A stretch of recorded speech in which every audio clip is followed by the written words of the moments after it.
एक जमाने की बात है। एक बादशाह था जिसकी 12 हसीन शहजादियां थीं। वो सब एक ही कमरे में सोतीं और अपने जूते हमेशा बिस्तरों के पास सलीके से रख देतीं। मगर हर सुबह उनके जूते मैले और टूटे फूटे मिलते, जैसे वो सारी रात कहीं चलती या नाचती रही हों। बादशाह हैरान हुआ, ये कैसे मुमकिन है? क्या तुम रात भर महल में दौड़ती रहती हो या मैदान में मार्च करती हो? आखिर ये जूते कैसे घिस जाते हैं? शहजादियां बोली, हम नहीं जानती अब्बा हुजूर। बादशाह ने कहा, मैं हर रोज ये जूते ठीक करवाकर थक गया हूं। आज रात मैं तुम्हारे कमरे को कफल लगा दूंगा ताकि तुम बाहर न जा सको। उसी रात बादशाह ने शहजादियों के कमरे पर बड़ा सा ताला लगा दिया, लेकिन अगली सुबह फिर उनके जूते पुराने और मैले मिले। बादशाह सख्त परेशान हुआ। उसने ऐलान किया, जो शख्स ये राज मालूम करेगा कि मेरी बेटियां रात को कहां जाती हैं और उनके जूते क्यों घिस जाते हैं, वो जिस शहजादी से चाहे शादी कर सकता है।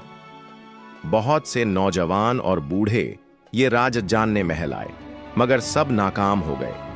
वो आधी रात तक जागने की कोशिश करते, मगर नींद उन पर गालिब आ जाती।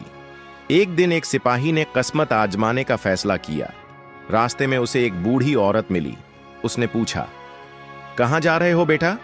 सिपाही ने कहा, मैं 12 शहजादियों का राज्य जानने जा रहा हूं। बूढ़ी औरत ने कहा, बहुत बहादुर हो तुम। मैं तुम्हारी मदद करूंगी, लेकिन शर्त है कि तुम मेरी हर बात मानोगे। सिपाही ने वादा किया।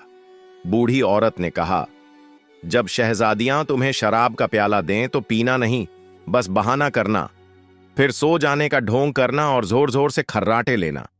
ये जादुई चादर लो, इसे ओढ़ते ही तुम गायब हो जाओगे और शहजादियों के पीछे जा सकोगे। सिपाही ने शुक्रिया अदा किया और महल जा पहुंचा। उसे शहजादियों के कमरे के बाहर कुर्सी पर बिठा दिया गया। जल्द ही सबसे बड़ी शहजादी शराब का जाम लेकर आई। सिपाही ने जाम लिया, मगर चुपके से गिरा दिया और सो जाने का ढोंग करने लगा। शहजादियां हंसने लगीं। ये तो सो गया, अब हम महफूज हैं। बड़ी शहजादी ने 3 बार ताली बजाई। जमीन फट गई और एक बड़ी सी सीढ़ी नुमायां हुई। वो सब नीचे उतरने लगीं। सिपाही ने फौरन जादुई चादर ओढ़ ली और उनके पीछे चल दिया। सबसे छोटी शहजादी को लगा कोई उसका लिबास खींच रहा है। मेरी कमीज कोई पकड़ रहा है, उसने कहा।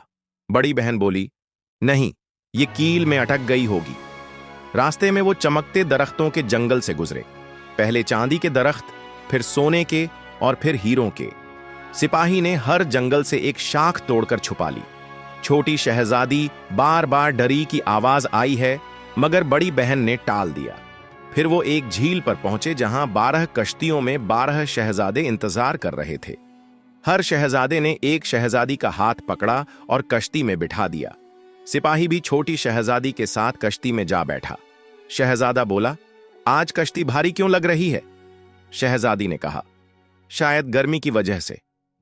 झील पार करके वो एक शानदार महल पहुंचे जहां रोशनियों का समंदर था और संगीत की महफिल।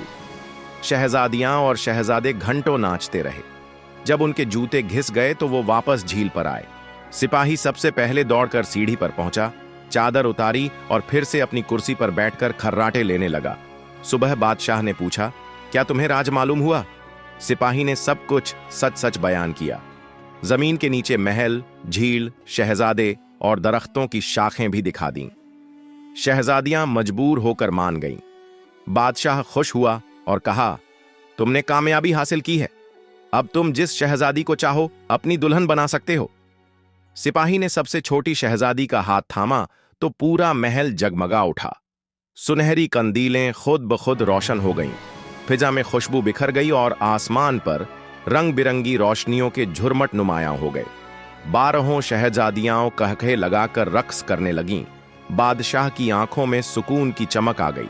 अब न जूते घिसने की उलझन रही, न बादशाह की परेशानी। सबके दिल मुतमिन और जिंदगी रोशन हो गई।